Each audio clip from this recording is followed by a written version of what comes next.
Y'all, we are on Module 9, Labs 18 and 19, so it's 9A and 9B. Do y'all have a page number on that? 63. 63, okay. So, we're going to be talking today about some classic chemistry stuff. Acids and bases. All right, acids and bases work together. So, here's what we're going to say. Okay, we're going to start with acids. So, what is an acid? Y'all probably have your ideas in your head about what an acid is. You might think of a movie where somebody throws acid on somebody and they start to melt, or things start to melt. That's true. Acids can do that. I will never be using an acid that strong in this classroom. It could burn your hands, though, and it certainly could burn your eyes. So that's why we wear goggles and things like that. So let's see. We're going to look at the characteristics. You're going to write these down. These are general characteristics. The first one is that acids tend to taste sour, which also reminds me, never taste anything in this lab unless I ask you to, or tell you to, or offer it, or whatever. So we have to be careful, especially in chemistry class. So even though they taste sour, it doesn't necessarily mean we will be tasting them. 2, they're covalent compounds that conduct electricity. That's weird, right? What usually do we think about when we talk about conducting electricity? What kind of solutions or compounds do that? Not usually covalent compounds, but ionic, right? And remember, the ionic compounds conduct electricity because they have freely moving charges, negative and positive charges. So we're going to see today that we're going to have a way to get some charges freed up here, and we're going to be working a lot with, if you remember, our polyatomic ions. Remember those polyatomic ions that stay together? We're going to be talking about those a lot today. And I believe a couple of modules back, I think maybe module 5, I sent you with a polyatomic ion chart. So if you have it, it'd be useful today. You'll be able. I don't know if I'm going to let you use it on the quiz or not. I'll look into that. Number 3, acid turns blue litmus paper red. Which begs the question, what is litmus paper? Okay, it's just a special kind of a paper that has been impregnated with a chemical that is called an indicator. And the blue one's got some indicator on it that when you touch it to an acid, it turns it from blue to red. There's also litmus paper that's pink. If you touch it to an acid, nothing changes. All right, so those are the 3 basic characteristics of acids. Hopefully that'll be a quiz question, right? Yay. It probably is, so hint, hint, put a star by that one. All right, so what's a base? Now, first of all, a base is an opposite of an acid, and you may have heard it called an alkaline. Alkaline and base are synonyms, okay? Those are the same thing. I don't know why we call it a base, honestly. And we say when it is a base, it is basic. Basic means it's alkaline. It's not acidic. It's the opposite of an acid. All right, so what is a base? Here are the characteristics. They taste bitter. They frequently taste bitter.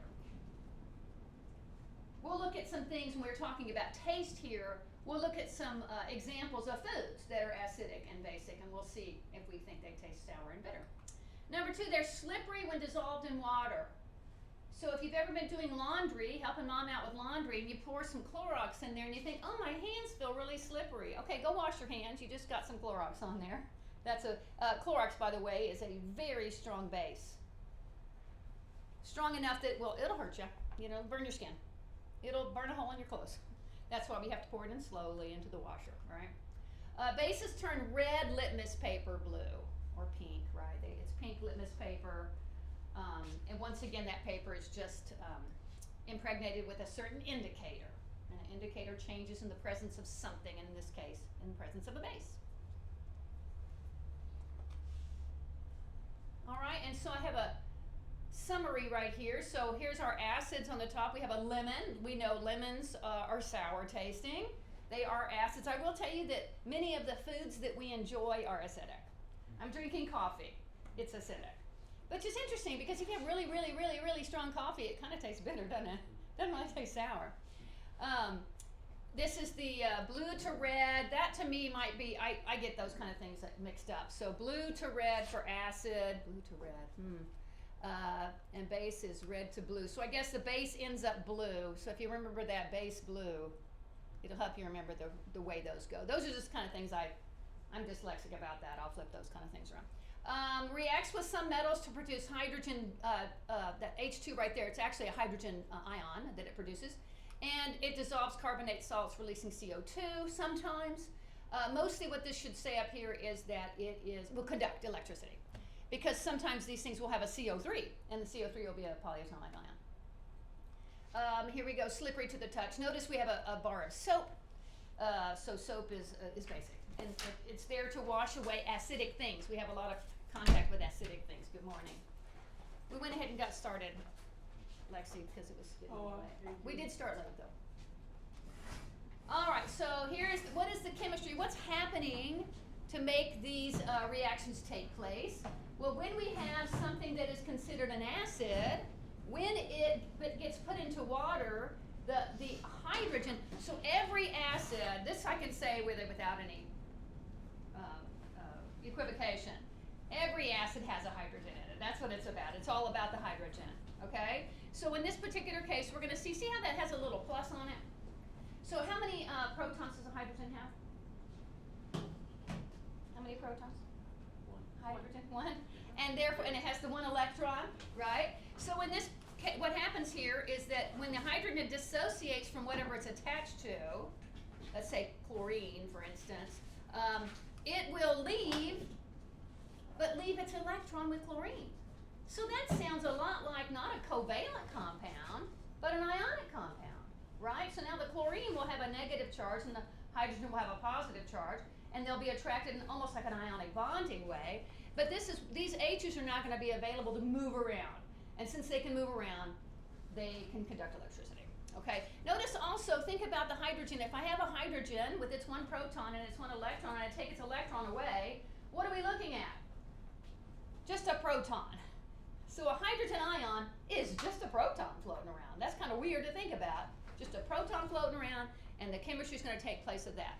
Okay, so the base is similar. Whatever the basic part of it is will dissociate. In this particular case, it's showing you a hydroxide ion, OH. Classic base has an OH in it. You're going to be so happy when you see a problem, a chemistry problem, that puts an OH in there, a hydroxide group in there, because you're going to know right away, boom, boom, that is the base. Okay, because sometimes we have trouble figuring out what's the acid and what's the base. And that reminds me, when I have an acid to react, it's always going to react with a base. They go together. It's a do-si-do. They're in a dance, okay? So we always acid-base, and they're going to make something. We have some generalities there. If we're using an OH, I can take my OH and my H and make H2O. That's pretty classic. But sometimes my base does not have a hydroxide group, and we're going to spend our time trying to figure that thing out. All right, back to the indicator. Remember, the paper is got the indicator on it. It's a substance that turns one color in the presence of an acid and another color in the presence of a base, or in the case of litmus paper, turns one color in the presence of one of those. It's not the only kind of indicator for acids and bases. There's other indicators out there. For instance, we know that when iodine is in the presence of starch, it turns the starch solution black. That's an indicator. It hasn't done anything. There's no chemistry going on there. It's just changing, which, you might wonder, well, why does it do that? I don't know the answer to that. I just know indicators are great. Y'all remember using something called Jiffy Juice in the past? Yeah, we used it in one of our earlier. Yeah, so we've used it in this class before, and I probably use the stuff I buy now. Somebody has turned it into a powder. But in the old days, I literally would get a purple cabbage, chop it up, boil it, and use that juice as the indicator. And even now, if I like purple cabbage, so even now if I am making purple cabbage at home, and I end up with some of the juice on my cutting board or whatever, I've shown to my grandkids how I put some vinegar on there, and it turns it pink, and they think it's magic, right? So I get points with the grandkids right there. We'll be using next week probably the most famous of all of the indicators in chemistry. It's called phenolphthalein. And at the very end of our lecture, I'll show you what happens with phenolphthalein in the presence of a base. No, an acid. Does that say to 12? Oh, in a base, yeah. We'll talk about pH in a minute,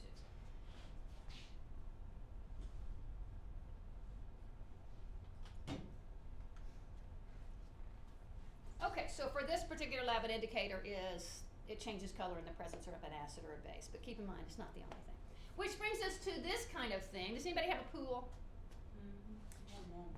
You know, trying to keep the pool right and not turning green or whatever and not going wonky in the summertime is trouble sometimes. To the point that you may have to hire a pool company to come take care of it. We have a pool, we do it ourselves. My husband's figured it out. And the biggest thing, you have to always figure out what is the pH of the pool. All right, so let's talk about pH for a second. pH is typically written with a lowercase p and a big H, like this, because the H is referring to hydrogen. Okay, so that's what the H is. The P, I'm oversimplifying y'all, the P is kind of like parts of hydrogen or percentage of hydrogen, how much hydrogen, and then we have a scale we put it on, which confuses things because the scale seems to go the backward way, but it's okay, that's just arbitrary at that point. All right, so there's, what's nice about pH paper is that it'll tell me what the pH is. All right, so I can dip the paper in there. We'll be using pH paper next time. I also have litmus paper, I think. Hopefully we'll do that. And whatever color it turns, it'll tell you what the pH of the substance is, what the percent of hydrogen it is. And then that'll tell you if it's an acid or a base. Now, it's not good enough to do for a pool. We can't just dip that down into a pool because pools are really strange. A lot of water in there, and so you have to do a special kind of drip drop, this kind of thing, and all this kind of stuff to figure out the pH.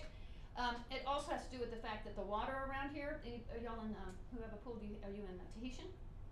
Because Tahitian has a little more acidic water because of the pine needles on the ground, but out in regular Bastrop, we have alkaline water. It is not neutral. So we have to add, the thing that always fixes my pool is to fix the pH, is to add acid. You have to add acid to the pool. You're putting chlorine in there, that's base. Then you're putting acid in there. We're going to have this big neutralization thing going on there.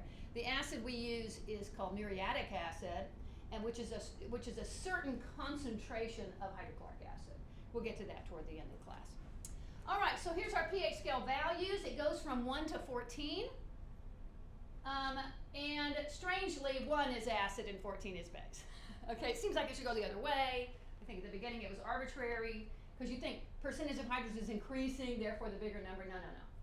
This is completely independent of what it means. It's just an arbitrary scale. So for every unit of change, it's 10 times. Okay, so like for instance, something very, very acidic, like this acid in your stomach, for instance, is at about a pH of 1 or 1.5. That's very acidic. And it's inside your body. Crazy. Why doesn't it burn a hole through your stomach? Because your stomach has been designed so beautifully that it has a lot of mucus in there that keeps it from doing that. And the acid is really helpful to get your food digested. Over on 14, I don't know if maybe ammonia might be that far over.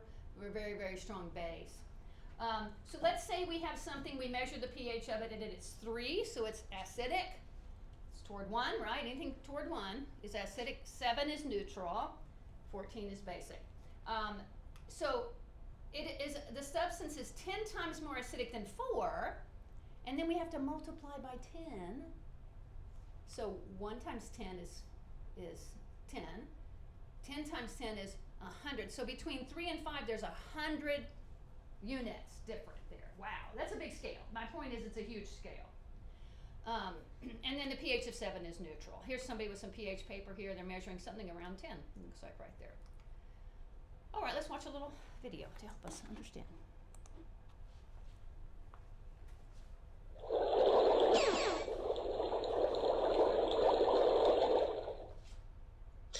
When water dissociates, it breaks apart into an equal number of hydrogen ions and hydroxide ions. In contrast, when other substances dissociate, they may release more hydrogen ions or more hydroxide ions. For example, hydrochloric acid releases more hydrogen ions as it dissociates, and sodium hydroxide releases more hydroxide ions. Depending on its concentration of hydrogen ions versus hydroxide ions, a substance can be classified as either an acid or a base. The pH scale measures how acidic or how basic a substance is. It ranges from 0 to 14, with 7 being neutral. When a substance has a pH of 7, like water does, It releases an equal concentration of hydrogen and hydroxide ions. When a substance has a pH of greater than 7, it's classified as a base and releases a greater concentration of hydroxide ions. The more hydroxide ions that are released, the more basic the substance is. Bases tend to feel slippery and are often used as household cleaners. Milk of magnesia and ammonia are both common bases.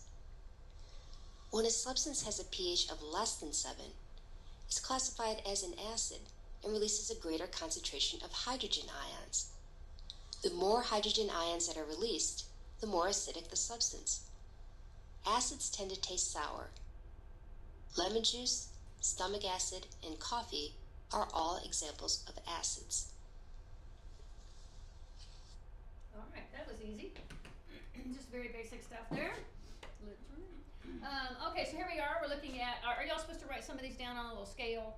Yeah. All right, so all the way over here we have battery acid, lemon juice, wine. Normal rain is a little bit acidic.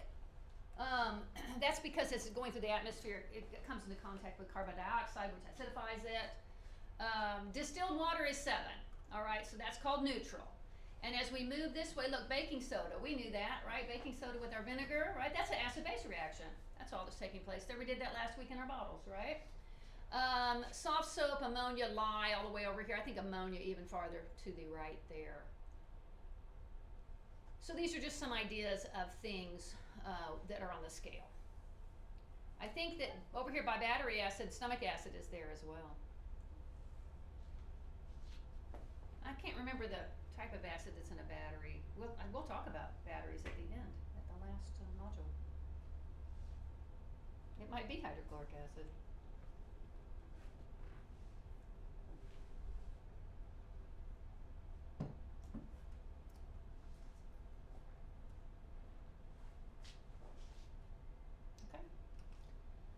Some common household acids and bases. We can see over here we've got lemon juice. I'm not sure what that is. Vinegar. Okay, vinegar. It's funny looking vinegar. Vitamin C. And I think this is baking powder, but look what's over here on the base side, baking soda. So I always knew there was a difference between baking powder and baking soda. You don't want to mix it up in your recipe. It messes things up badly. I didn't realize they were that different. One's an acid, one's a base. Over here in our bases also we have ammonia, Drano. A lot of drain cleaners use a base to dissolve, a clog, right? It turns out that sinks usually get clogged, or tubs or whatever, get clogged with acidic things, food, hair, things like this. Those are acidic, so guess what? A base will react with it and break it down. Oven cleaner too, same difference. Okay, so acids and bases in foods. I find this pretty interesting. We're going to see some strong acids, mild base, and strong bases. So our strong acids, white bread. Who would have thought? It certainly doesn't taste sour unless there's something wrong with it. Different types of wine. It says wine here. I don't know if beer's in there as well. Soft drinks. Soft drinks are really bad for you. Do y'all like soft drinks? They're just terrible because they have a lot of acid called carbonic acid and sugar. And the reason they're bad for you is because the little bugs in your mouth get that sugar and they love to metabolize it. And as they're metabolizing the acid nearby, it breaks down your teeth, gives you cavities. So it's some of the worst stuff. Somebody told me that Dr. Pepper's worse. I don't know. When I drank soft drinks, which I don't drink anymore, Dr. Pepper was my drink of choice. I really liked it. Sugar. Really? Sugar's acidic? I think we should test that next week with a pH paper and see if it's really acidic. All right, mild acids, we've got meats, vegetables, nuts, dairy. Dairy makes sense. Lactic acid is in that. Mild alkaline, some other fruits, right? Some fruits and vegetables. So legumes are types of vegetables or things in a pod. Avocado, yay. God's gift to the planet. Mildly alkaline. People say we should have an alkaline diet because we have a lot of acids in our bodies. Almonds, and then strong alkaline asparagus. Do you feel like asparagus tastes a little bitter? I think so. I don't know if you like it.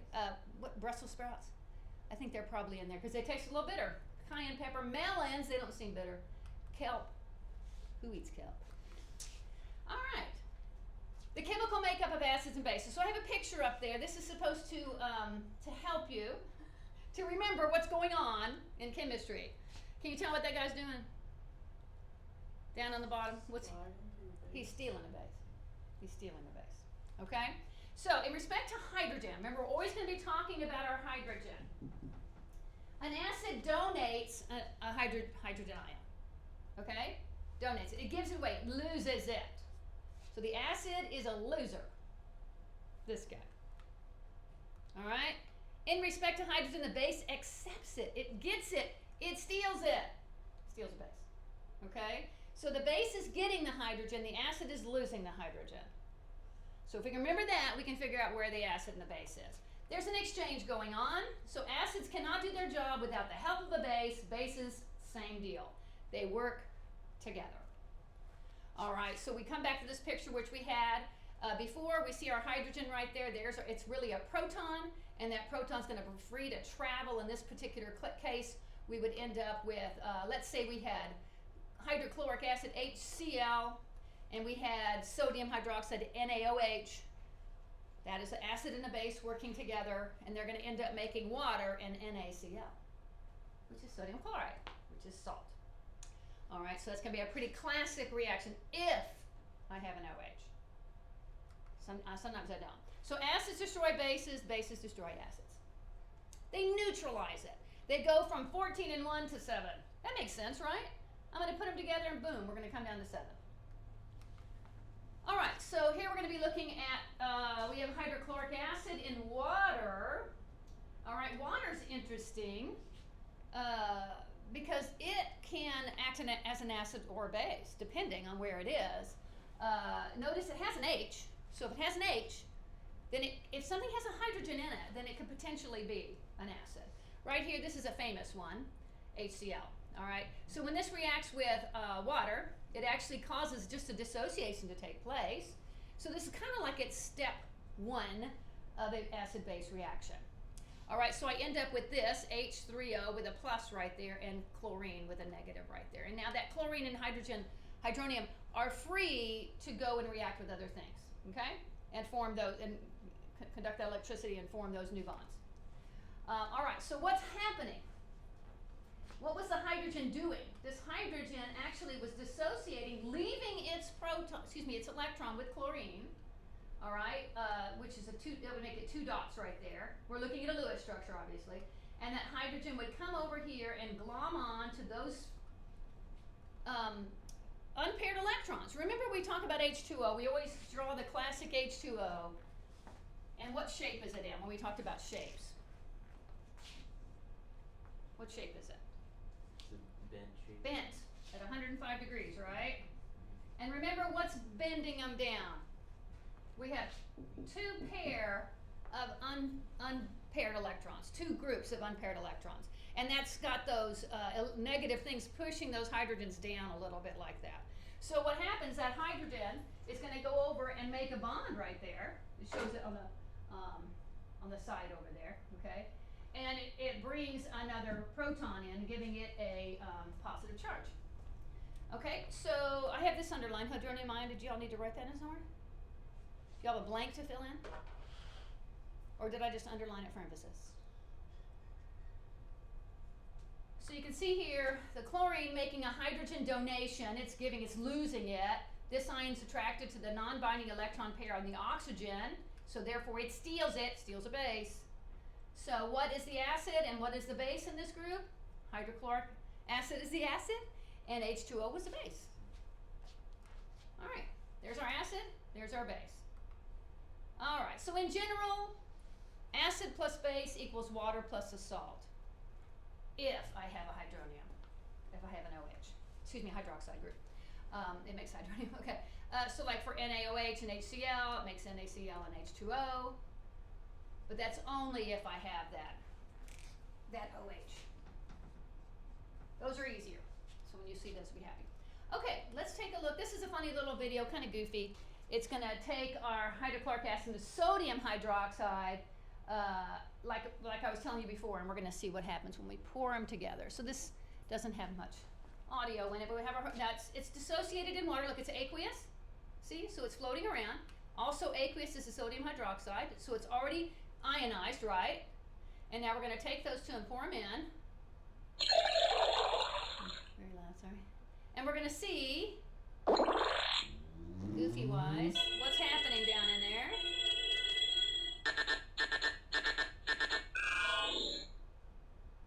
As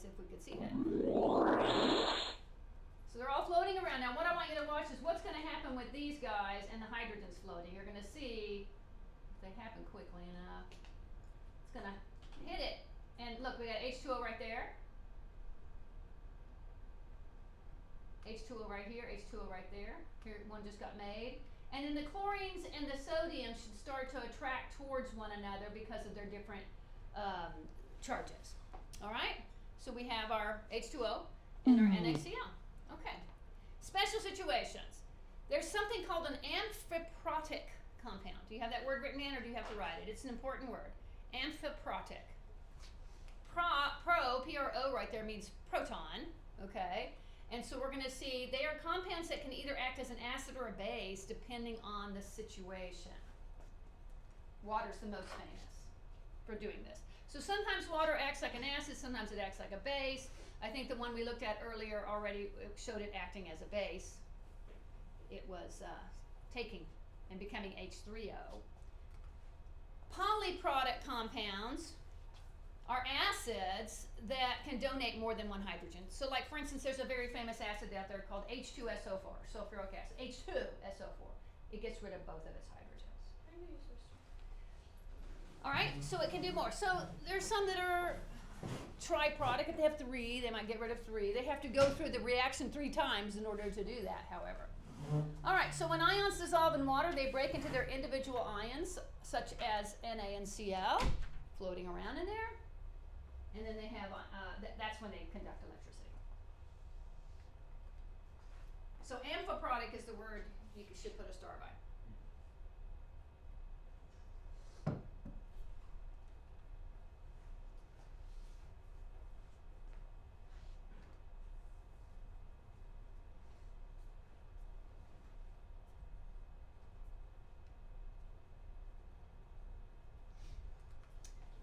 So you can see here, this is called the Bronsted-Lowry implication, which is much more than we need to know, but we're just showing here that sometimes the water is acting as a base, right? Yeah. And here it's acting as somewhere it's acting as an acid. All right, this is just showing it as a base the whole way through. So, here we go. Here's our acid over here, the NH3. And it's stealing a base right there. All right? So just know that water's the classic one for that. Okay, so water can act as an acid or a base. What's the term? Amphiprotic. And we can see here, it showed that same one, NH3 with H2O. Notice where the H went. Do you see the 4 right there now?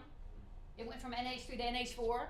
It gained a hydrogen, right? It stole a base. It's therefore the NH3 is the base, is the water, making the water the acid. Amphiprotic's our word of the day.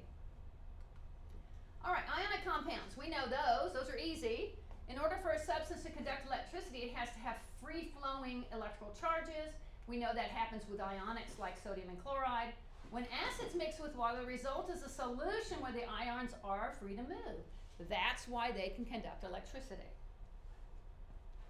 All right, the next thing, I have a chart here that shows that reminds you about the polyatomic ions, right? So this I gave you I say it's from Module 5, and I gave you a printout before, and have all this ammonium, hydroxide, chlorate, chlorite, nitrate, nitrite, acetate, cyanide, carbonate, and I have that circled for some reason. Chromate, dichromate, sulfate, sulfite, and phosphate. Remember, these little charges mean something. Not only do they mean what charge they carry, but it also has to do with, remember, they're going to act like an ion, and they're going to crisscross to make our formula, right? So when we're putting this with something else, that 2 is going to come down to whatever's in front of it, like H2CrO4, for instance. That's where the 2 would come from this little thing here, like H2CO3 or something like that, okay? So just keep that in mind when we're working with polyatomic ions, not just knowing them, but that their little numbers are functional when we're putting them together with something else. We have to know how to do that. All right, so I'm going to say maybe the first half of the module is all about identifying acids and bases. It's not that bad. It's not that bad. We can analyze them. First, you have to find the ionic compounds. That's why you need to know the polyatomic ions, okay? You need to know which ones those are. Split the ionic compound into its parts. Can it be split is the question, and then follow the hydrogen, determining the acid and the base. So first of all, if it doesn't have a hydrogen in it, it's not an acid. Okay, so that also we're really very traditional in chemistry. Chemistry follows a lot of traditions, and one of the traditions is they typically put the acid first in the equation. Not always, like we saw that H2O, it wasn't first, so that was a little bit of a trick right there. But generally, we'll put the the acids first, the base, acid plus base. If an ion doesn't participate, in other words, it dissociates and just sits there, doesn't do anything, it's called a spectator ion. And sometimes a question in the book might want to say which ion was the spectator, and you'll have to say that. So let's see, we're going to analyze them. All right, we're looking at example 9.1. Determine which reactant is the acid and which is the base in the following reaction. H2SO4 in aqueous, in other words, it's already in water, so it's dissociated. CaCO3 aqueous gives me Ca. We can pull these apart, right? We think about CO3. Is it on your list of polyatomic ions? Yeah. It is. It is. And apparently it is. Was it a -3? What is it? -2. -2. Okay. So we have our Ca2 plus. That's why we know it's 2 plus. Okay. And our HCO3 and our HSO4. Okay. So first notice that the CaCO3 is ionic and can be split up. So it's not an acid though. There's no hydrogens in there. It can't be an acid. So this one has to be the acid, right? But don't be fooled. Sometimes there could be an H over there. So where will the H go? It went from here. There's 2 of them. One of them went there, right? Okay. So the CO3 stole a base. The H2SO4 lost an H, yeah? Therefore, the calcium is just a spectator. It's not doing anything. It hasn't changed, it's just sitting there. So that's all you have to, I will tell you H2SO4 is it's a sulfuric acid, a famous acid. Plus it has an H. But this one didn't have an OH, right? You're sure giveaway there. CaCO3 is calcium carbonate. It's chalk, shells, very basic. So you'll get to the point where you'll just recognize some of those.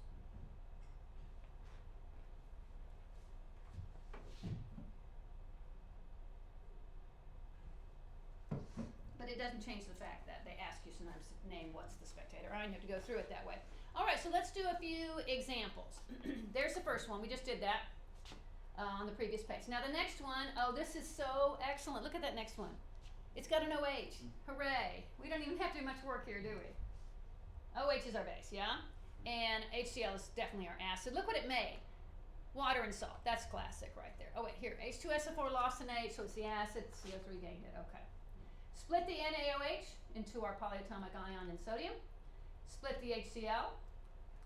And then we're going to see HCl lost hydrogen, so it's acid. OH gained it. So even though you already know what the acid and the base are, I want you to see why. You see why. Has to, where did the hydrogen go?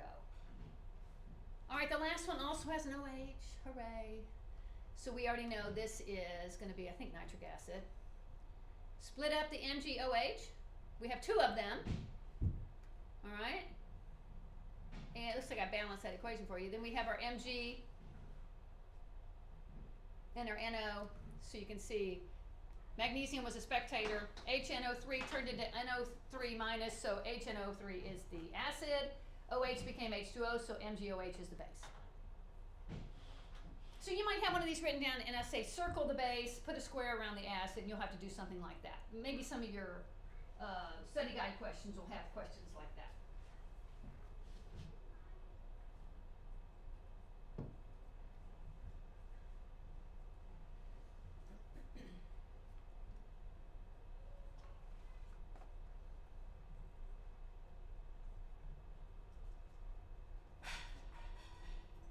So this is all example 9.1, so there's apparently several in your book asking that question.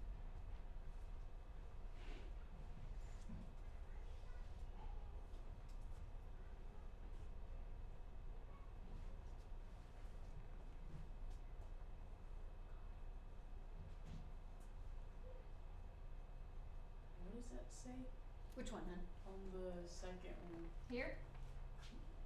No, up there. Here? The middle. First, split the NaOH into Na and OH. By the CL. Oh, aqueous. It's in water. Okay. Yeah, I'm just having a really bad headache right now. Drink the water. Water. I don't know if Pop-Tarts know.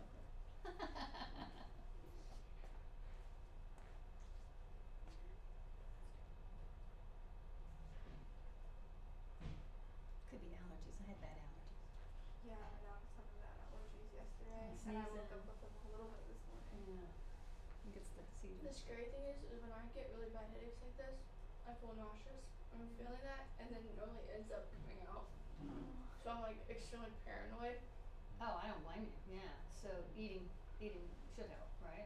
Okay. All right, I'm gonna move on, and y'all can get this out of the book. Okay, it's all in the book under 9.1. Okay. Here's OYO 9.1. Very similar. We have HBr plus NH. Now look, there's an H there too. That says aqueous. And I'm gonna see NH4 and Br becomes just an ion right there. So HBr gave away a hydrogen, so it must be the acid. NH3 took a hydrogen right there, that's a 4, you can hardly see it. So it accepted it, so it stole it, so it's a base. Look at this weird one, I'm gonna go back here. C2H4O2. Well, the H isn't in the front, that's weird. But it still could be, that H could be used for something, but here's the dead giveaway. My OH, right there, so I'm gonna know that's the base. Alright, so we're gonna see here that this is the acid, oh, it's just saying that's the base, yeah. Because you see one of the hydrogens went from here to there, yeah, to H2O. It made H2O. And I wonder if this is some sort of aluminum salt or something. And then down here, H3PO4, KOH, classic base. And it's going to go H2O and a salt. That must be potassium phosphate or something. So here we're just naming if it's an acid or a base. Not difficult. The only ones, the curveball would be if one of the things in there, in the reactant side was water. Then you have to really think, where did that hydrogen go? Oftentimes I'll give you the whole equation so you'll see exactly where the hydrogen went. That won't be in question. And if you remember, steal a base. And acids are losers.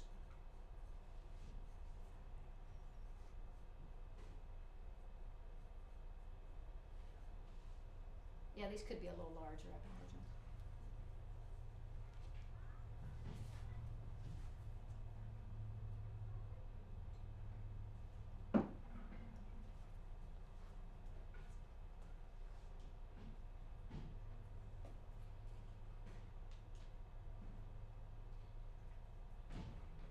Okay, famous acids. Okay, we're gonna have hydrogens in all of them, right? I did not print this one out for you, so maybe you're supposed to write them down or something. HCl stands for hydrochloric acid, very famous. HBr, hydrobromic acid. HF, hydrofluoric acid. There's a trend going there, right? The hydro for the hydrogen. HNO3 is nitric acid. See the nitrogen in there. H2SO4, sulfuric acid. H3PO4, phosphoric acid. H2CO3 is carbonic acid. That's the acid that's in soft drinks and beverages. The stuff that's really bad for your teeth. And then C2H4O2 is acetic acid. That's vinegar. So that's a weak acid.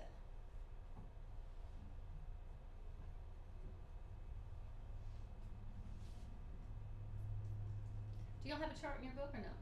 Yeah. But I mean, in your lab book, are you supposed to write it down? Yeah, it says common acids to memorize table 9.1. Okay. I took a picture of it. Oh, you did? Okay. So when you see these guys in an equation, you'll know right off the bat, wait, that's a famous acid. A lot of times they're reacting with something that has a hydroxide group in it. Sometimes even water. Okay. Oh, I wanted to put this in. This is citric acid. Citric acid is C6H8O7. Does anybody know what citric acid is? It's vitamin C. Yeah, so when you take vitamin C, you're swallowing a molecule that looks like that with all those carbons in there. And for some reason, vitamin C is very good for us, right? Makes us healthy. It's good for our immune system. All right, predicting reactions. A polyprotic acid is an acid that can donate more than one. We know that. So look at H3PO4. That was on our list, yeah? H3PO4 was phosphoric acid. It is triprotic. Those are threes. That's a 3 right there for the H's. All right, H2SO4 is diprotic. H2CO3, what is the prediction here that the H2CO3 will do? It's going to give away that H. What do I have? Okay, why am I doing this? Prediction. Oh, it's diprotic. I guess that's what it's asking us right there. Let's predict here. We have hydrofluoric acid plus potassium hydroxide. We're going to see we have the fluorine and the potassium break apart, and we have H2O. It goes there. Acid and base equals salt plus water. So, I don't know how fluorine and potassium go together to make a salt. All right, give the balanced chemical equation for the that represents the reaction between HCl and RBOH. Okay, it's pretty simple. We have an OH, so we know that's our base. And we know that our H and our OH are going to make H2O, so we're going to end up with a salt that has something to do with RBCl, right? Oh, wait. Okay, write the chemical equation that describes the reaction. Oh, we might be going to a video, y'all. Okay, remember, what do we remember? Voila, acid plus base equals water plus salt. And let's watch it. In this example, we will be determining the reactions that occur between acids and bases. The first reaction to consider is HCl and RBOH. Now remember the general formula.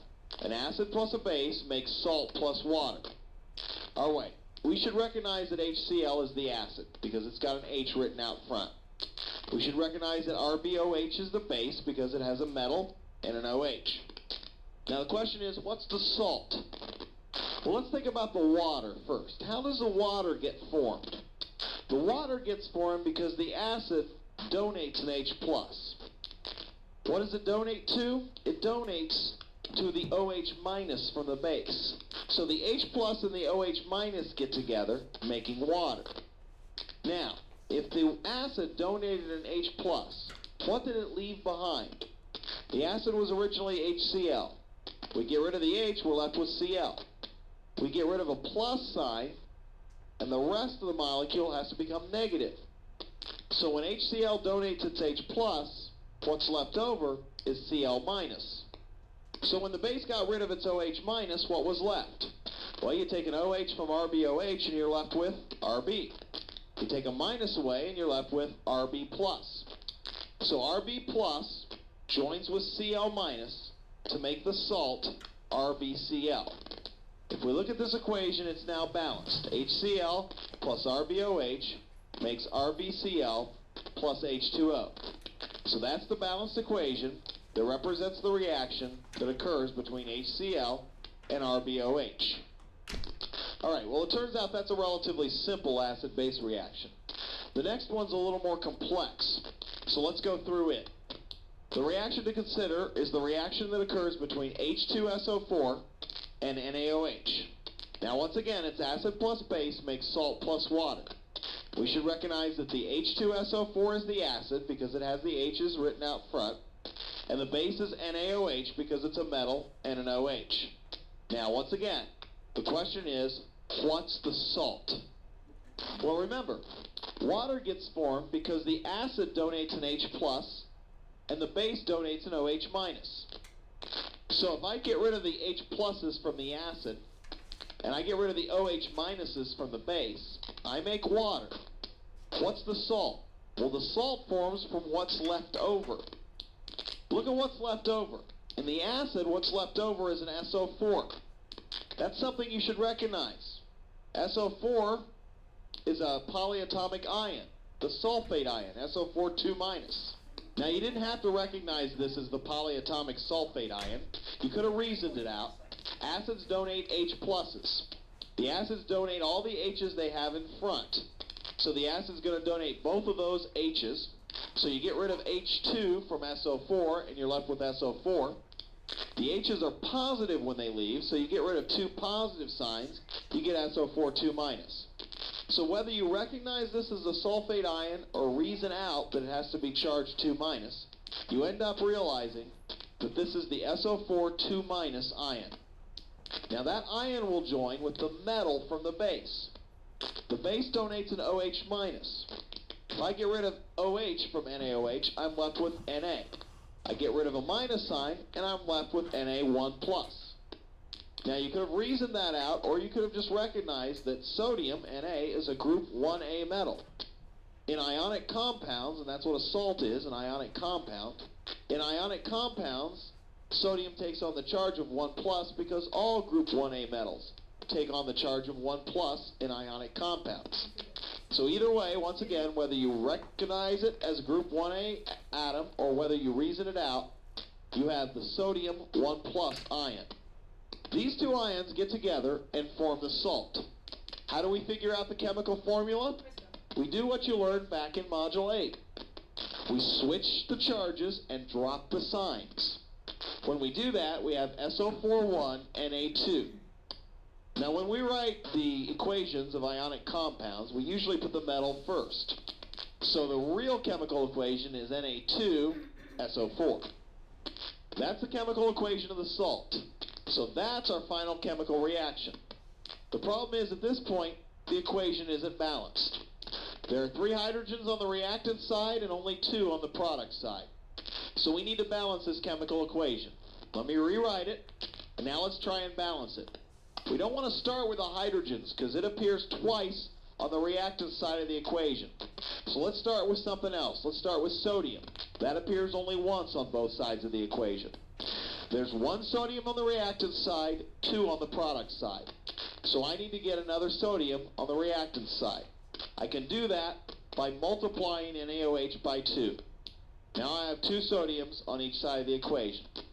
The equation's still not balanced though.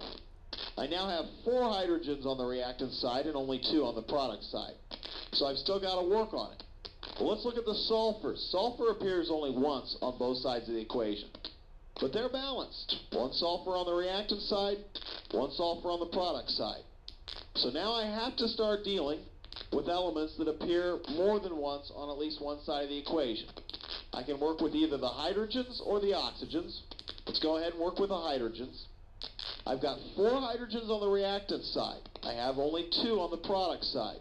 Easiest way to fix that is to put a 2 in front of H2O.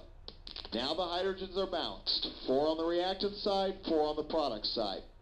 And guess what? Now the oxygens are balanced as well. 6 on the reactant side, 6 on the product side.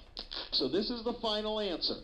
H2SO4 plus 2 NaOH makes Na2SO4 and 2 H2O. Most students mess up in these equations because they don't figure out the salt properly. Okay, I think I have it here for you, just so you can see it at the end. We just that balancing right there. Yeah, so the salt is the big question, and we have to remember that that's why the polyatomic ion situation is so important. Okay, that's why it's important. So bring that with you next time. Whether or not I let you use it, I don't know. Study it. Study the polyatomic ions. Okay, what if there's no hydroxide ion? Boo! Okay, what do we do then? All right, for instance, here we're going to see some acids, right, on the left. And it looks like we're going to use H2O in the first one, H2O in the second one, and NH3 in the third one here. Covalent bases accept only 1 hydrogen ion. Diprotic, triprotic acids require more than that, than 1 covalent base to accept their hydronium ion, okay? So we're going to see how this is going to actually move us toward using stoichiometry. I know everybody's excited about that in our acid-base deal, okay? All right, so let's take a look here. This is a little bit of a trick that's kind of fun. All right, so since I have a diprotic hydrogen right here, a diprotic acid right here, and there's 2, all right, in order for me to get rid of the hydrogen, both hydrogens, it has to run through the reaction twice. Does that make sense? It gets rid of one, then it gets rid of the other. Let's think of it that way. So if I take this 2 right here, and I can take it and put it right there, make it a stoichiometric coefficient. It's going to end up balancing my equation right there. And then we're going to see, oh wait, that happens down here too, okay? Because we have our -2 there, we have our 2 going from here to there, all right? So let's say I gave this to you, all you'd have to do is that, then you could balance it out. Here I have a diprotic acid, and therefore I'm going to take that 2, where am I going to put it? Right there. Okay. Now here I have a 3.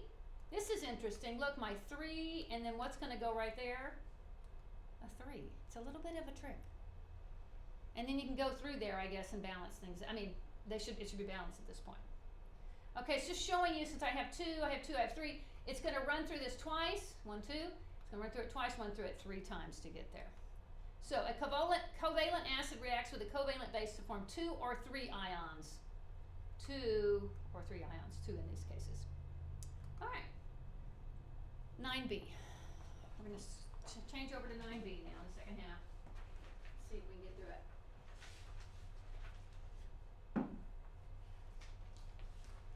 Concentration. This is really, really practical. It'll relate to it completely, about concentration of acids and bases.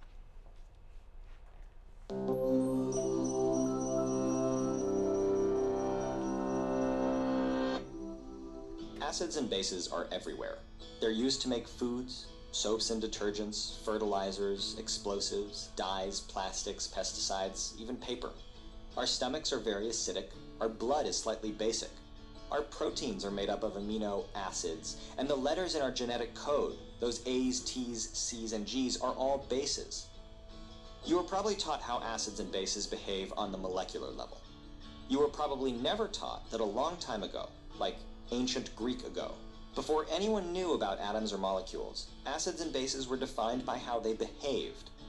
Acids tasted sour and corroded metals.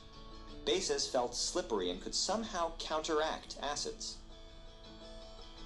When molecules dissolved in water interact, they're exchanging 2 main currencies with their surroundings: protons, also known as hydrogen ions, and electrons. Depending on how a molecule is composed or shaped, it may be willing to donate or accept either protons or electrons with some other community member. And some molecules are far more aggressive than others when it comes to donating or accepting either currency. Remember that protons are positively charged and electrons are negatively charged. So if a molecule is willing to give up a proton, that's not too different from it being willing to accept an electron. Either way, it's becoming more negatively charged. Other molecules are willing to accept a proton or give up an electron. These are becoming more positively charged.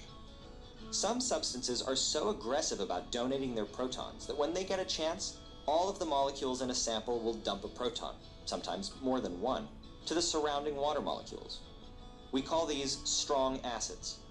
Meanwhile, some compounds are so ready to accept a proton that they won't wait around. They'll just rip one off water, which usually has 2 protons but is generous enough to hang out with just 1. We call these strong bases. Other acids and bases are not so strong. They may donate just a few of their protons to water, or accept just a few protons from water, but most of their molecules stay exactly the same. If left alone in water, they'll reach some equilibrium point, where maybe only 1 out of 100 or 1 out of 10,000 of their molecules has exchanged currency with water. As you might guess, we label these acids and bases weak, but in the common sense of the word, they're not weak. The vinegar in your salad dressing that you can smell from across the room, that is a weak acid. The ammonia you spray on glass for a streak-free shine, that is a weak base. So it doesn't take much to be an active player in the chemical economy. Most acid-base chemistry takes place in water, which can act as either an acid or a base, accepting deposits and enabling withdrawals like a 24-hour molecular ATM. And when a proton deposit customer, that's an acid, and a proton withdrawal customer, the base, shop at the same time, their net effects on water's account may cancel out, and we call this neutralization. Oh, looks like that's the end. That's pretty abrupt there. Okay, all right, so water can act as an acid or a base. I've shown this to you already, acting as a base. We're kind of doing a review because we're in part B, right? Other students would have spent a whole week between now and what we just talked about. All right, the word is amphiprotic. So, water is an amphiprotic compound and can act as an acid or a base.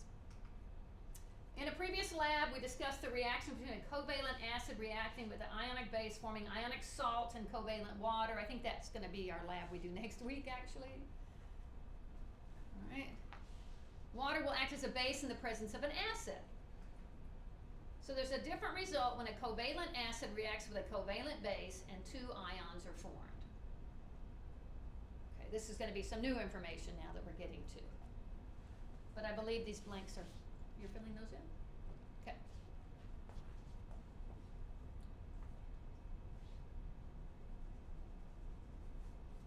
We already actually saw those two ions forming previously when we were following that through the stoichiometric coefficient. So I think we're going to do some more examples of that. All right, for instance, here we're going to analyze these. I think we already did these, didn't we? These are the ones we did. So we're going to see my 2, remember where my 2 came from? Right there. All right, and our SO4 is going to take a -2 there. All right, H3O. So what's the acid and what's the base? Here's my acid, here's my base, right? HI, hydrogen iodine, so hydrogen iodide, I guess is what it's called. And water, we're going to see what happens to our hydrogen now.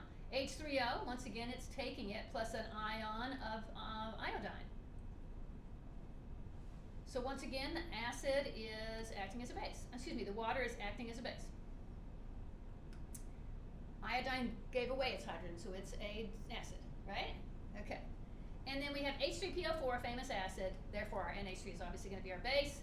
And we're going to see what happens with this hydrogen. Notice, okay, notice here, I've got my 4, right? I got my 4. I had to run that 3 times for this to happen. So therefore, that 3 is going to go right over there. You understand? Does that make sense to you? Remember, because it's triproduct, it's giving away 3 of them, so it has to kind of run through it 3 times. There's where you get your 3 right there, which ends up being our stoichiometric coefficient, which is this number right here. Okay? The only confusing part is that it ended up making 3 NH4s. Okay, and that H went there, but there's 3 of them. Okay? 3.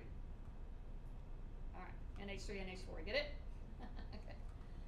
All right, reactions between acids and covalent bases. When an acid reacts with a covalent base, which could be water, right? 2 ions are formed. Covalent bases accept only 1 hydrogen ion. Diprotic, we've already heard all this, okay. Diprotic and triprotic acids require more than 1 covalent base. We have to run the reaction that many times in order for it to go all the way through. All right, what reactions occurs between, okay, here we have NH3 as our base. H3PO4, that's phosphoric acid, and NH3, it's a strong base, it's called ammonia. It's a triprotic acid reacting with a covalent base. Transfer the hydrogens to the base. Right? H's are going to come over here. All right. Since the acid wants to donate 3 of them, we have to run it 3 times. So we end up with our NH4. There's where our hydrogens are going, but we had to run it 3 times.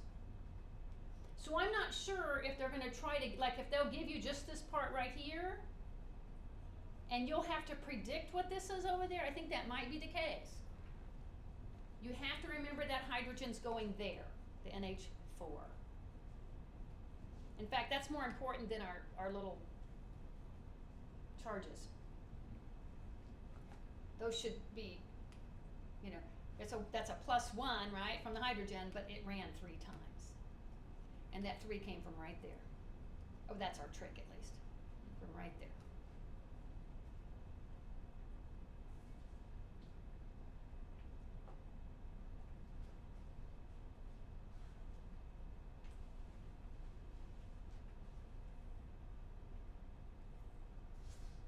Okay, good? I'm not sure if we're balanced, honestly. Oh yeah, we are. 3 times 4. In one side I was doing addition, and the other side was multiplying. I was going, they're wrong. Okay, we're balanced, we're good. All right, there's my 3 that went right there. That's our trick. All right, molarity. This is all very new right here. This is the second half of the lab, and it's all about molarity. Molarity is concentration, okay?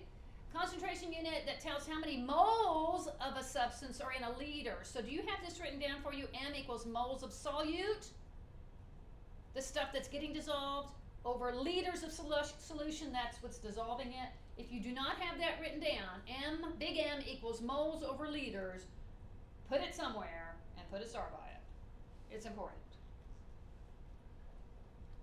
In order to use this, we must have moles. Okay? So if your equation gives you the question in grams, you're going to have to convert over to moles. One of our favorite things to do, right? We should have it down by now. Remember how we do it? We go to our periodic chart of the element, we find our molar mass, we add those together, and we find out how much is in 1 mole, therefore we can figure out how much is in the many moles that it's been given to us. Liters, it has to be liters. So in this particular equation, it has to be liters. If your milliliters are given in your equation, you must turn that into liters, okay? Which is not hard to do. We're just going to move over our decimal point, okay?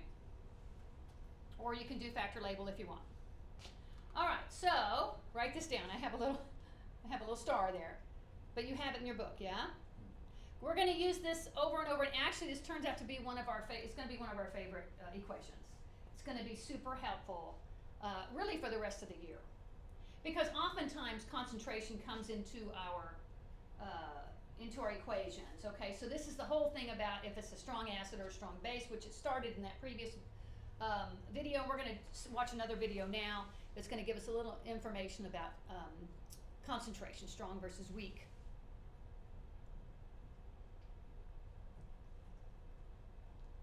So in fact, I'm going to write this down. Molarity, big M. They use a lot of similar words. Equals moles over liters. Okay, so we're going to need that. All right. Are we good? Just moles over liters.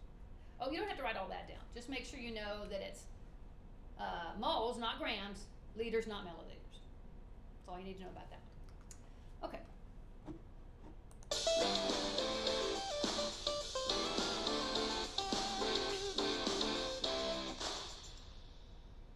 Have you ever noticed that Kool-Aid at summer camp tastes weaker than the Kool-Aid that you might mix at home?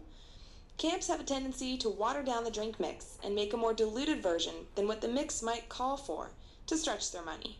Solutions with relatively more solvent and less solute are called dilute, while solutions with more solute and less solvent are concentrated. In this diluted Kool-Aid, there aren't very many particles of Kool-Aid, the solute, relative to water, the solvent. The solute is the chemical that's dissolved, and the solvent is the chemical that does the dissolving.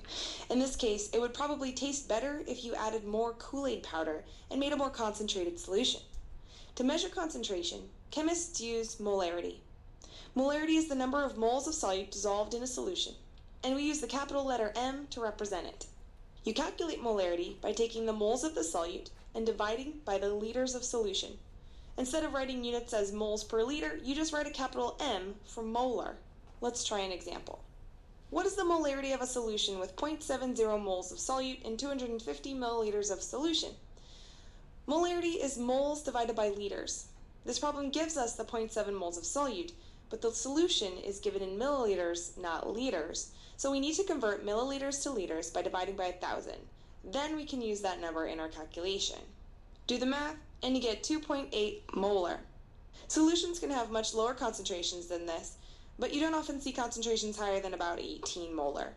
Sometimes, for shorthand, concentration will be written in brackets without the letter M. This is what it looks like.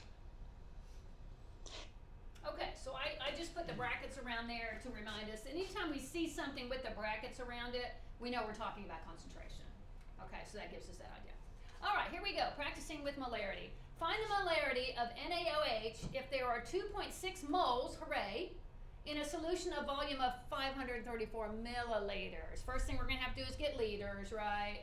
I think I already did it. 0.534. We see how we got that, right? Just divided by 1,000. So move the decimal over 3. So the molarity of this solution is 4.9 molar. 4.9 molar. That's pretty straightforward math right there. All right, a student dissolves 124.3 grams of HNO3 in enough H2O to make 250 milliliters of solution. What is the resulting molarity of HNO3? All right, so we have a couple things here. The milliliters are going to be easy to turn to liters, but I'm going to have to take HNO3 from grams to moles. I have to use the equation. All right, so let's do our molecular masses. So H is 1, and there's one of them. N is 14, and there's one of them. And O is 16, and there are 3 of them. That comes up to 63 AMU. Therefore, we know that 63 grams equals 1 mole. Remember that magic from way long time ago, right? All right, so now I can take what I have, 120, where is it? Oh, here. 124.3 over 1, and then use my conversion here. 1 is 63 grams. I'm trying to cancel out grams here. So now I see that what I have is 1.97 moles. Hooray! So now I can put that into this equation once I get my liters, which I just did automatically right there. So it's 1.97 moles over, 0.2500, and I get 7.88 molar. Very straightforward. The only thing new is we're using this equation, which is not a difficult equation. I will tell you, sometimes they might give you molarity and ask you to solve for moles or liters. Okay, they might ask you to solve for that. They might ask for grams. So you'll get moles and you'll have to convert back that way to answer in grams. But not heavy duty math. Nothing really new except the formula.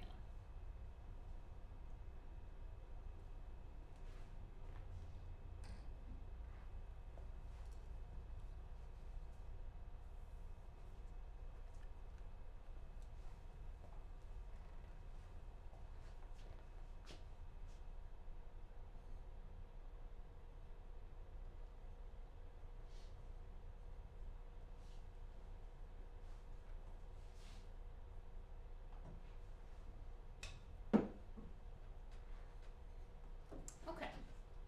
Practice concentration. It says here it's kind of like OYO 9.7, so you can put it in that blank. 6.78 grams KOH, boo, and to make 150 milliliter solution. All right, so we have milliliters, we have grams. We're going to have to fix that. Moles to liters, we're going to, here we have it out here, come up with 56.1 AMU. Therefore, that equals 1 mole of KOH. Then I'm going to take my, here we did it. So we have 0.121 moles of KOH just by using our conversion relationship. Then our milliliters to liters, put it into this formula right here, 0.807 molarity.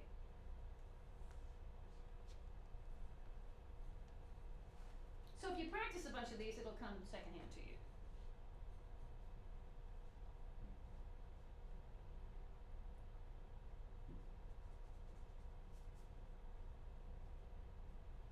And you know we have those practice problems in the back of the book, yeah? Okay. Practice makes perfect.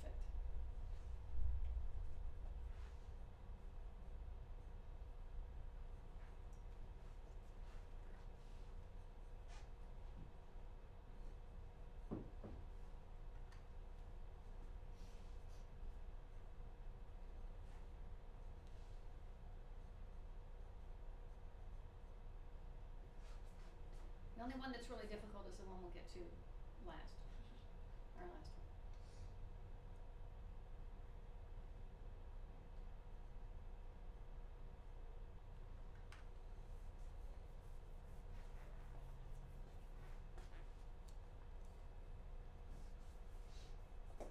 All right, we're going to work on dilution now. Okay, so we know this is molarity, which means the concentration. So now we can do, let's say we have a solution of something and it's just too strong and we want to dilute it. We can use this to our advantage to figure out a way to dilute it to something we know what the concentration will be. So we'll have another equation here.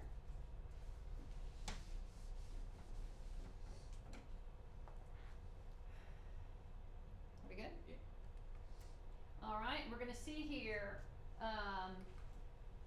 adding water to a solution in order to decrease its concentration, we're going to have the dilution equation, which is M1, which is this, molarity 1, so concentration 1, and volume 1 equals M2 V2. Okay, so a linear relationship right here. We have M1 is our original concentration, V1 is our original volume, M2 is our desired concentration, V2 is our final volume. Alright, a chemist wants to dilute a 12.0 molar HCl to make 500 milliliters of a 3.5 molar hydrochloric acid solution. So what will the chemist do? Okay, so we're going to take our, notice here it looks like I can use milliliters in this instead of liters. I think if we go back to this, if we're going to need to use this, we'll have to convert then. But I think right here, as long as we're consistent, I think we can use milliliters. I could be wrong. We'll see here in a second. All right, where did our 12 molar come from? Right here. That's our M1. We're trying to find we're trying to find out what the volume is so we can get to this. So we want our final volume to be 500 milliliters. All right, so now we're just going to solve for V1. And that's going to be 150, right? 1.5 times 10 to the 2, 1, 2, yeah, 150.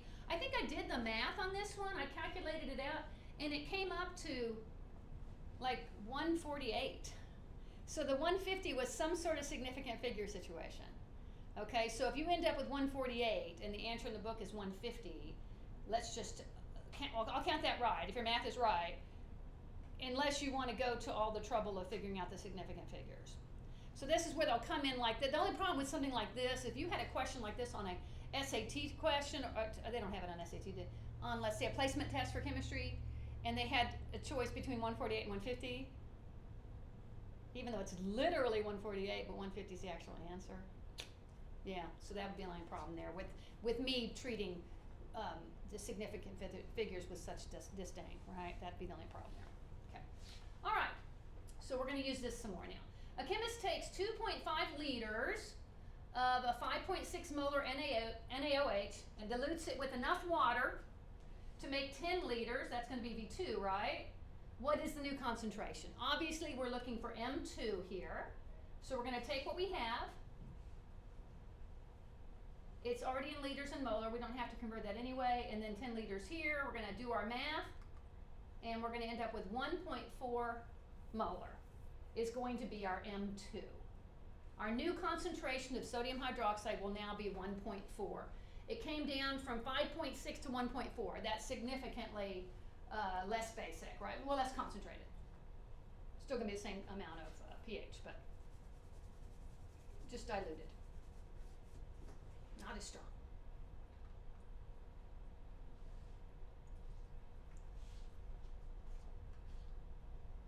That was still part of 9.5, I guess. So that's not a tough equation either. Both these equations are pretty straightforward. All right, a chemist has a stock solution that is 6.78 molar. That's M1, right? He wants to make 500 mils. That's going to be V2. And M2 is going to be 1.15 molar. What should he do? I think I'm right. Am I right? Let's see what, oh, look at this picture, y'all. Is there something about this picture that bugs you? It's pouring it into the funnel. Unless we caught it just at the second look, there's nothing coming out of that funnel. Either it's a lousy funnel, caught that picture just then, or I don't know. All right, here's the answer. Let's see what's going to happen. We're going to use that, obviously. Oh, good. It looks like I'm right. Hooray. All right. I did not put a unit under 500. It's ml. Sorry about that. All right, here we put it in there. We're going to rearrange things. We're going to see 84.8 milliliters of hydrochloric acid. He should take 84.8 milliliters of hydrochloric acid and fill the container up to 500. That is super practical right there. This is what I had to do with that ninhydrin I told y'all about last time when I had to take that step and I ended up mixing it with water and I should have mixed it with acetone. You know, but that's what I had to do. I had to take that amount and mix it with that much liquid, whatever it was, to get the proper concentration. All right, very important. The number of moles divided by volume in liters, you get M, right? Moles divided by liters gets M. When M is multiplied by volume, L, you get the number of moles. Turns out that's very helpful. We can actually calculate moles of something without having to go and figure out the da-da-da over at the periodic chart of the elements. Okay, it's a helpful tool. So we're going to use this right here. Number of moles equals, let's go ahead and write there, moles equals M times V. Okay. All right, let's see how we're going to use this. So, remember when using this becomes important for you to balance the equation, okay? Write and balance the chemical equation, whatever it is. Calculate the number of moles of limiting reactant. I don't know how we're supposed to know that. Determine the mole to mole. We know how to do. This is all just stoichiometry. And calculate the number of moles of other substances, and then convert the number of moles to grams. So we're just going to do that thing with an acid-base reaction. So I have nitric acid and barium hydroxide.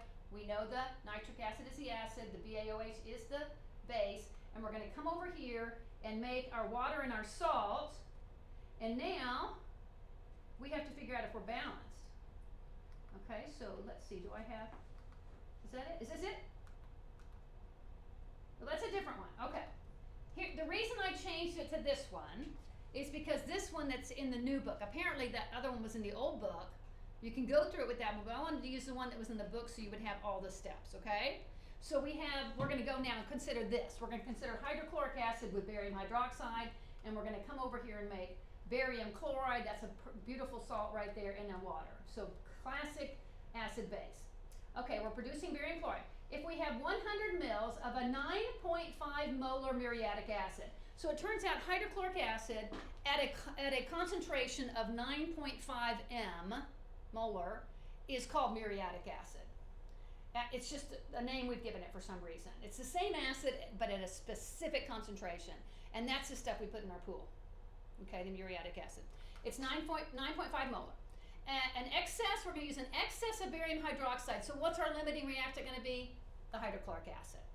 We can use stoichiometry to determine how much barium chloride will be produced. We're trying to make that, barium chloride. First, we need to know how many moles of HCl are there. All right, we have 9.5. Oh, can we do that? Because we have 9.5 m? Can we find the number of moles? Yes, we can find that. The molarity tells us the number of moles of hydrochloric acid per liter. We can then multiply the concentration by volume and get the number of moles. All right, so we're going to do this. I hope I have this written on the next page. I believe I do. We're going to use this thing right here. All right, so balance the equation first. So first I balanced it. Turns out we need a 2 in front of the HCl and a 2 in front of the H2O, and that will balance it. Convert to liters here because I'm going to be using this in the form of this, so I must use liters now. Next, get the moles. Here we go, 9.5 moles of HCl. I thought I was going to multiply it. So I said moles. Molar. Shouldn't that be times that? Right? Am I right? I think I just may have written it down wrong is all. I think the division is HCl over 1, right? Oh, is that what it is? Oh, there's the times. You're right. Thank you. There's the times right there. I just put this down here so I could fit it. Yeah. All right, thank you. All right, so it is multiplication because that's what we're doing right here. So I just put what I had, 9.5 molar over 1, and times 0.001 liters equals 0.95 moles. Now we can figure out how many grams of barium chloride we have, were produced using stoichiometry, going back up to this, okay? So I'm going to take 0.95 moles, which I just calculated, of HCl and put it over 1, and then I'm going to have my conversion right here. Now notice my 1 and my 2. Where did the 2 come from? Right here. You cannot forget that 2. That's why I always encourage you to go through the factor label method. All right, I'm going to get you the answer up here in just a second. For some reason, my little floaty in things came out of order. Because the next thing I'm going to do is do my, it's going to calculate out to 0.48 moles of BaCl2. I'm going to put it over 1 and then get right here my conversion relationship. There's my star. And I have 0.48 moles of BaCl2 and 100 grams. We're just converting from moles to grams. Where did this 208.3 come from? Where did that come from? I'm converting to grams. So this must have come from where?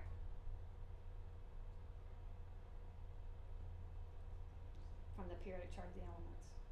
I had to go do my BA and 2CLs, right? Remember? So I'm loading a lot onto you right here, and this is going back to that basic stoichiometry, moles to grams, moles to grams, grams to moles, okay? Because apparently we asked for how many grams will be made. Okay, do you understand? To me, this is the most difficult one in the book. So what number was it? Did it tell you what number this was? You know what? I remember it's not even in a box. It's just written in your book. We should have put a page number on here. Sorry. It's somewhere close to 335. I think it might even be 334 and 335 pages. Okay, that it's on. All right. One way. This is another example that's similar to what we just did, except apparently we're only going to moles, or maybe I'm going to convert on the next page, the next slide. One way to make sodium sulfate is through the reaction of sulfuric acid, H2SO4, and sodium hydroxide, NaOH. How many grams, that is asking for grams, of sodium sulfate can be produced if 500 milliliters of a 1.6 molar solution of sodium hydroxide reacts with an excess sulfuric acid? Whew. All right, so I have H2SO4 plus NaOH gives me Na2SO4 plus H2O, a salt plus water. I have to go in there and balance it, put a 2 in front of the NaOH and 2 in front of the H2O. Then I have to find the moles of NaOH. Was that given to me? I have 1.6 molar.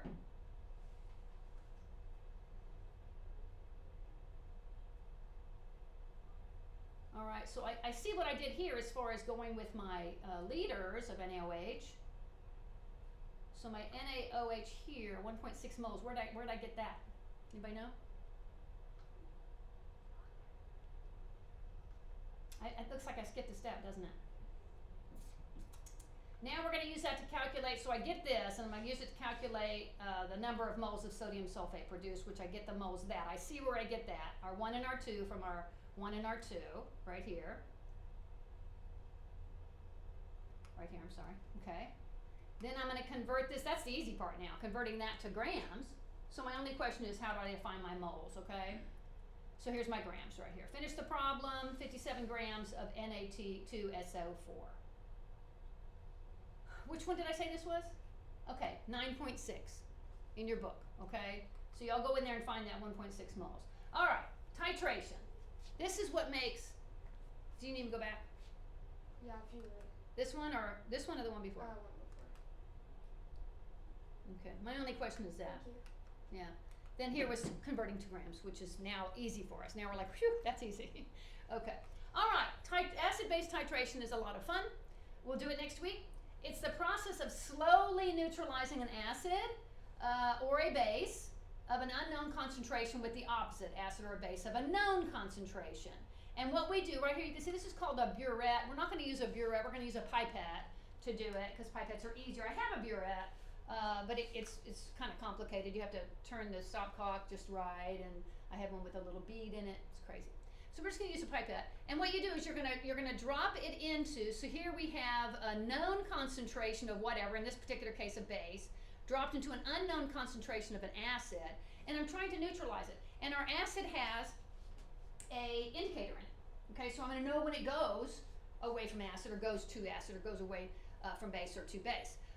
So determine the concentration, and what I'm going to do, literally I'm going to count number of drops. Literally, 1, 2, and I do those numbers and I do a little calculation and I can figure out the concentration of my acid. It's pretty cool, okay? So we will, like I said, do that next time. It'll be a fun part of our lab. All right, so let's watch a little video on somebody doing it, although he's not being very precise on his counting of his numbers of drops. He's just showing you what happens. And he's going to be using our famous indicator called phenolphthalein. Are you good? Yeah. Very good? You still writing? It's just a way to decipher or calculate the concentration of something using something else, a base.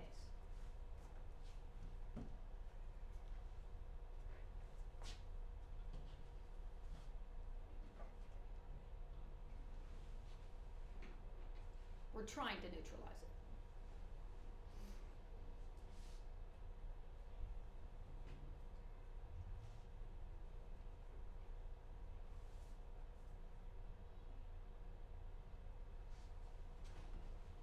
Okay, I have to go to this.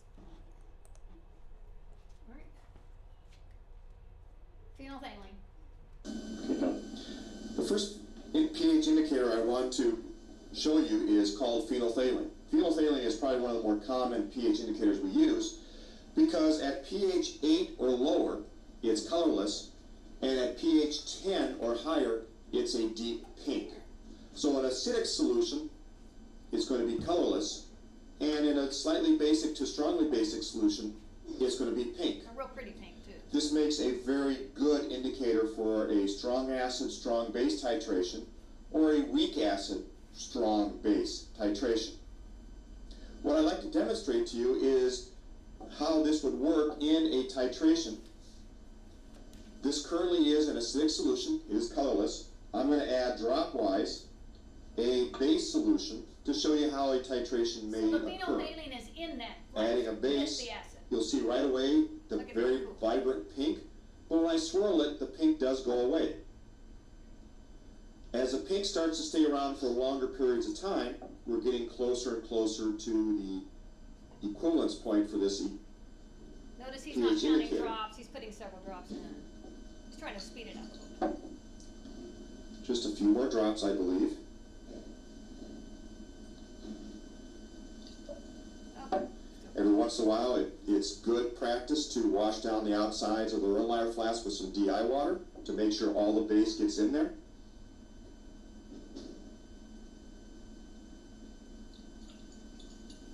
You see that pink color staying just a little bit longer each time I add a drop of base. Until right now, it is a very, very pale pink And gone. that disappeared. The next partial drop is probably going to be my equivalence point. Wash that down. Still another partial.